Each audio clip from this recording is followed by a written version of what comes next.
గాయాలు మోసుకుంటున్న ఓ కట్టడంలో రాఘవు తన ఉనికిని నిశ్శబ్దంగా గాలిలో కలిసిపోయినట్లు అనిపించుకుంది. హీరో కోటలోని వాతావరణం కష్టంగా కమ్ముకునే గాలి వేదనను పునరుత్పత్తి చేస్తుంది.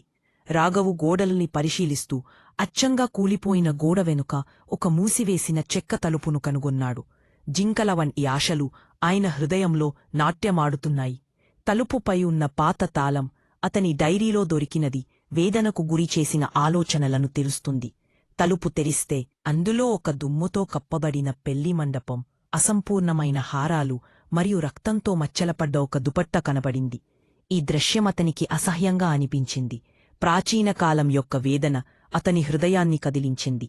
ఆత్మల యొక్క అహల్యంగా లక్ష్మీ ఆత్మ అతనికి దర్శనమిచ్చింది. ఆమె దృశ్యములో పెళ్లిరోజు జరిగే సంఘటనలు కళ్లముందు ఉచ్చిస్తున్నాయి. ఆమెకు రాఘవుకు పారిపోవడానికి సిద్ధమైనప్పటికీ గ్రామస్థులు రాఘవును లాగిపట్టి లక్ష్మిని గదిలో బంధించారు. ఆమెను శాశ్వతంగా మౌనం చేయడానికి చుట్టూ నిప్పు పెట్టారు.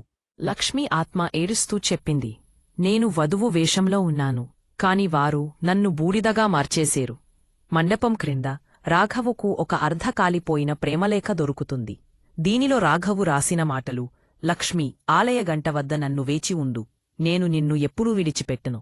ఈ మాటలు అతను నిజంగా ఆమెను వంచించలేదని, చివరి శ్వాస వరకు ప్రేమించాడని. రాఘవు ఆ లేఖను పురోహితుడికి చూపిస్తాడు. ఈ లేఖను ఆమె ఆత్మకు ఇస్తే శాంతించవచ్చు, లేదా అంతులేని కోపంగా మారవచ్చు. గ్రామస్థులు రాఘవును ఆపమని వేడుకుంటారు, కాని అతను నిరాకరిస్తాడు. అర్ధరాత్రి హీరో లక్ష్మీ ఆత్మను ఆ రహస్య గదికి పిలుస్తాడు. ఆమె సంపూర్ణ వధువు రూపంలో ప్రత్యక్షమవుతుంది. కాలిన గుడ్డతో ముఖం సగం కప్పబడి ఉంది.